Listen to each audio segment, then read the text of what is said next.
আসসালামু আলাইকুম, সবাইকে স্বাগত জানাচ্ছি বিরিভিউজে। আপনাদের সঙ্গে আছি আমি তাসনিম হোসাইন। যুক্তরাজ্যে গত বছর ডিসেম্বর থেকে এক নতুন প্রচার শুরু হয়েছে, যার নাম দ্য মুসলিম ভোট বা টিএমভি। এই প্রচারের মূল লক্ষ্য দেশটির আগামী পার্লামেন্ট নির্বাচন। প্রচার চালানো হচ্ছে সেই সব নির্বাচনী এলাকায় যেখানে মুসলমান ভোটার বেশি। ব্রিটিশ মুসলমানরা সাধারণভাবে লেবার পার্টির সমর্থক, তবে এবার সেই চিরাচরিত ধারায় বেশ পরিবর্তন এসেছে। লেবার পার্টির শীর্ষ নেতৃত্ব গাজা যুদ্ধে ইসরায়েলের সমর্থক, আর এই কারণেই মুসলমানদের সমর্থন হারিয়েছে দলটি।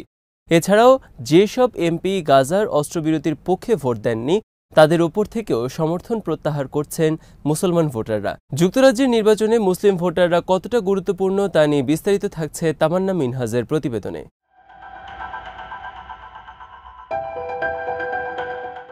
দ্য মুসলিম ভোট বা টিএমভি মূলত Muslim association of Britain, Muslim council of Scotland, Muslim council of Wales এবং মুসলিম এনগেজমেন্ট অ্যান্ড ডেভেলপমেন্ট নামে সংগঠনগুলোকে নিয়ে তৈরি একটি জোট। এই প্রচার নিয়ে এরই মধ্যে বেশ আলোচনা সমালোচনাও তৈরি হয়েছে।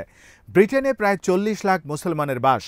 মোট ভোটারের 6% মুসলমান। ডানপন্থী রিফর্ম ইউকে এর নেতা নাইজেল ফারাজ মনে করেন এই জোট সাম্প্রদায়িক রাজনীতিকে উস্কে দেবে, তবে টিএমভি দৃঢ়ভাবে এই অভিযোগ নাকচ করে দিয়েছে।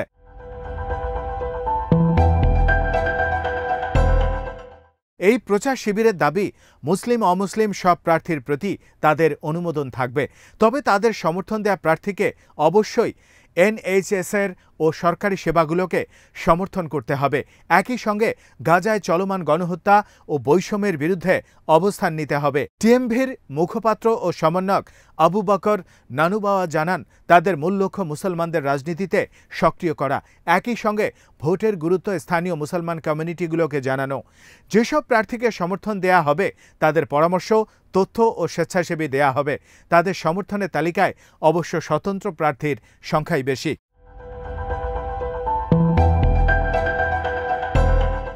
টিএমভির ওয়েবসাইটে বলা হয়েছে, তারা কোনো একক দলকে সমর্থন করবে না। প্রার্থীর ব্যক্তিগত মতামত ও অবস্থানকে গুরুত্ব দেয়া হবে। এই প্রচার শিবির থেকে দাবি করা হয় তাদের কোনো রাজনৈতিক লক্ষ্য নেই, তবে তারা কোন প্রার্থীকে সমর্থন দেবে সে ব্যাপারে সিদ্ধান্ত নেওয়ার ক্ষেত্রে তাদের সুস্পষ্ট গাইডলাইন রয়েছে। আর এক্ষেত্রে প্রথমে অবস্থান করছে গাজা যুদ্ধের বিষয় প্রার্থীর মনোভাব। টিএমভি গাজায় অস্ত্রবিরতি চায়, একই সঙ্গে চায় রাষ্ট্র হিসেবে ফিলিস্তিনের স্বীকৃতি। অধিকৃত ভূখণ্ড সঙ্গে বাণিজ্য সম্পর্ক স্থাপনের ব্যাপারে প্রয়োজনীয় আইন তৈরি করতে চায় তারা।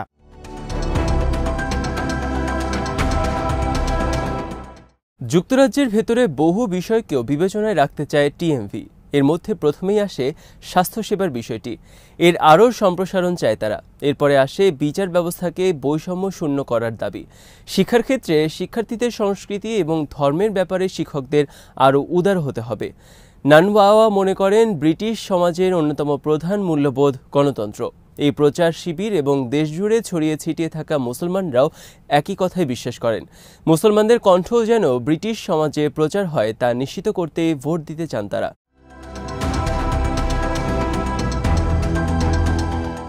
যুক্তরাজ্যের মুসলমানদের তরফ থেকে আগেও এমন উদ্যোগ নেওয়া হয়েছে, তবে তাতে সাফল্য আসেনি। 2019 সালের সাধারণ নির্বাচনের সময় মুসলমানদের পক্ষ থেকে ইশতেহার প্রচার করা হয়, যেখানে মুসলমানদের কী প্রয়োজন সে ব্যাপারে জোর দেয়া হয়। এর আগে 2015 সালে ইইউ ইলেক্ট নামে একটি প্রচারাভিযান মুসলমানদের ভোটার হতে উদ্বুদ্ধ করে।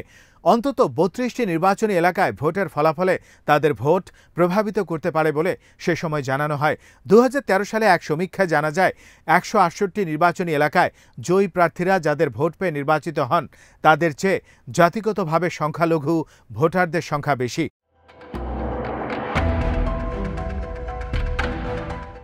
লেবার পার্টি অভিবাসনপন্থী এবং কর্মজীবী শ্রেণীকে প্রতিনিধিত্ব করে। এ কারণে বহু বছর থেকেই মুসলমানরা লেবার পার্টিকে সমর্থন করে।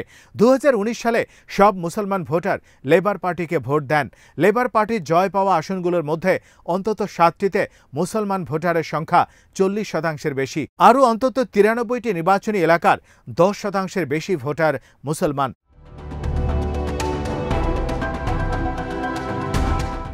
2001 সালে লেবার পার্টির পক্ষে মুসলমান ভোটারের সংখ্যা ছিল 75%। ইরাক যুদ্ধের পর 2004 সালে ভোটার সংখ্যা কমে 38% দাঁড়ায়। আবার 2015 সালে দলটিকে সমর্থন বেড়ে দাঁড়ায় 64%।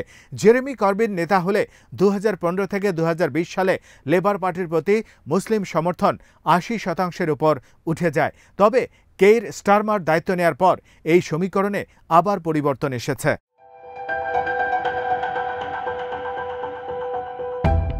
গাজায় ইসরায়েলি হামলাকে সমর্থন করার জন্য লেবার পার্টি শুরু থেকে সমালোচিত হয়ে আসছে।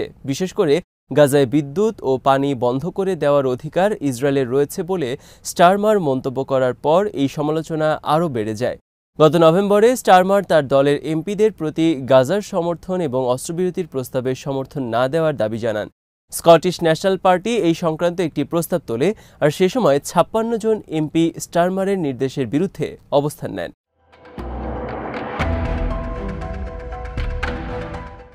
স্টারমারের এই সিদ্ধান্ত দলটির জন্য কতটা ক্ষতির কারণ হয়েছে তার সবচেয়ে বড় প্রমাণ পাওয়া যায় 1 মার্চের নির্বাচনে। সে সময় লেবার পার্টির সাবেক এমপি জর্জ গ্যালোয়ের নতুন দল বামপন্থী ওয়ার্কার্স পার্টি অব ব্রিটেন রোজডেলের আসনে বড় ধরনের জয় পায়। এই নির্বাচনী এলাকার 27% ভোটারই মুসলমান। গত মে মাসে অনুষ্ঠিত ভোটে দেখা যায় লেবার পার্টির পক্ষ থেকে 1/3 মুসলমান ভোট কম পড়েছে।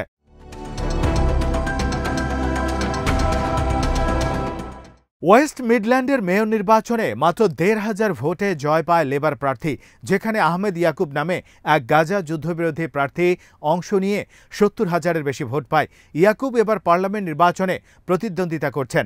বার্মিংহাম লেডিউড কমিউনিটি থেকে প্রতিদ্বন্দ্বিতা করবেন তিনি। 43% মুসলিম অধ্যুষিত এই কমিউনিটিতে তার বিরুদ্ধে লড়াই করবেন লেবার পার্টির শাবানা মাহমুদ।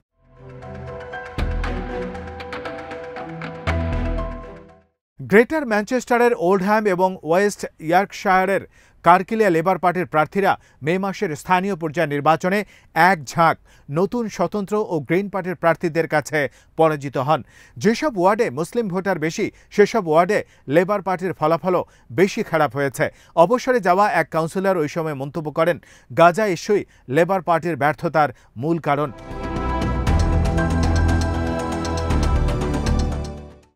তবে greater Manchester labour mayor Andy Burnham এবং লন্ডনের মেয়র সাদিক খান হেসে খেলে জয় পেয়েছেন। এই দুই লেবার প্রার্থী ফিলিস্তিনপন্থী বলে পরিচিত। তাদের নির্বাচনী এলাকায় মুসলিম ভোটারের সংখ্যাও অনেক বেশি।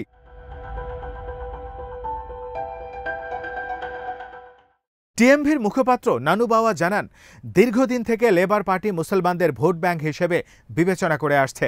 তারা কখনো ভাবেনি এই ভোটের অধিকারও তাদের অর্জন করতে হবে। অন্য যে কোনো গোষ্ঠীর মতো মুসলমানদের অধিকার আছে তাদের পছন্দের প্রার্থীকে বেছে নেয়ার। গত মাসের স্থানীয় পর্যায়ের নির্বাচনে গাজা যুদ্ধ প্রভাব ফেলেছে বলে স্বীকার করেন লেবার পার্টির অভ্যন্তরীণ সূত্র।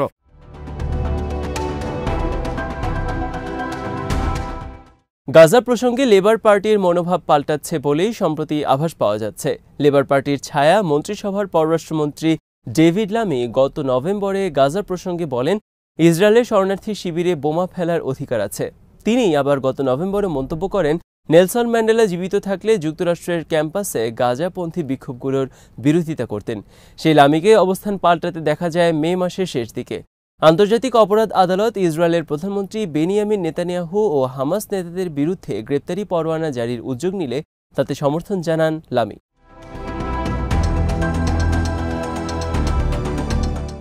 লেবার দলের উপপ্রধান অ্যাঞ্জেলা রেইনার মুসলমান ভোটারদের জানান তার দল আইসিসির অবস্থানকে সমর্থন করে। তিনি প্রতিশ্রুতি দেন, লেবার সরকার গঠন করলে ফিলিস্তিন রাষ্ট্রকে স্বীকৃতি দেয়া হবে।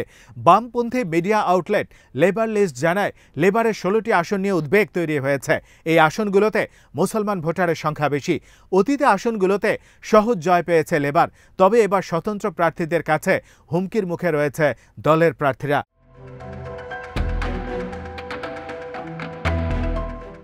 লেবার নেতা স্টারমার এখনও আইসিসির গ্রেপ্তারি পরোয়ানা জারি প্রসঙ্গে কোনো মন্তব্য করেনি।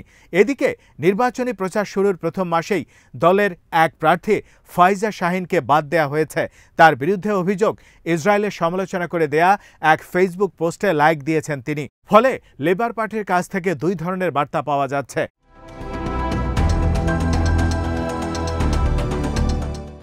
আগামী ৪ জুলাই যুক্তরাজ্যে নির্বাচন অনুষ্ঠিত হতে যাচ্ছে। লেজে গোবরে অবস্থায় থাকা কনজারভেটিভ পার্টির বিপরীতে এবার লেবার ভালো করবে বলেই ধারণা করা হচ্ছে। যদিও মুসলমান ভোটারদের ব্যাপারে দলীয় অবস্থান না পাল্টালে লেবারকে এই নির্বাচনে ভুগতে হবে বলে আশঙ্কা প্রকাশ করছেন বিশ্লেষকরা।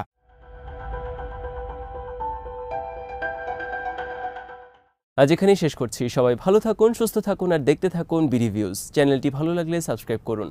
সংযুক্ত থাকুন আমাদের ফেসবুক পেজে। আল্লাহ হাফেজ।